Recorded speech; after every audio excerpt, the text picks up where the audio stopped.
नित्तिपुर एक बहुत ही शांत गांव था। गांव के बीचों बीच एक पुराना सूखा कुआं था जहां कोई जाना नहीं चाहता था। लोगों का कहना था कि रात को अगर कोई उस कुएं के पास जाता है तो वह गायब हो जाता है।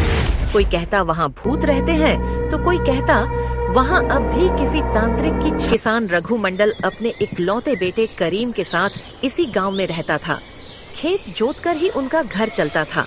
करीम बहुत ही साहसी था और इन भूत प्रेत की कहानियों पर उसका खून खौल उठता। वो इन सब बातों पर बिल्कुल विश्वास नहीं करता था। एक दिन करीम कुएं के पास खेलते खेलते देखता है कि कुएं की मुंडेर पर एक लाल कपड़ा पड़ा हुआ है। उस कपड़े से एक काला ताबीज जैसा कुछ बाहर झांक रहा था। करीम उसे उठाता है, तभी अचानक जोर की हवा चलने लगती है। डर के मारे वह ताबीज वहीं छोड़कर भाग जाता है। उसी रात नींद में चलते हुए करीम घर से बाहर निकल जाता है, सीधे उसी कुएं की ओर। किसान रघु जब देखता है कि उसका बेटा बिस्तर पर नहीं है तो वह घबराता है और खोजने निकल पड़ता है। कुएं के पास जाकर देखता है करीम आंखें बंद करके कुएं की मुंडेर पर खड़ा है, जैसे कुछ बड़बड़ा रहा हो। अचानक अंधेरे से एक बूढ़ा आदमी निकल कर आता है। वह था तांत्रिक विभूति नाग था। रघु डर से कांपने लगता है।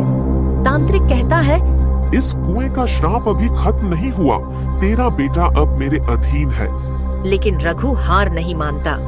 वह अपने साथ लाए बैल की गर्दन में बंधी गंगा जल की बोतल से तांत्रिक पर गंगा जल छिड़क देता है।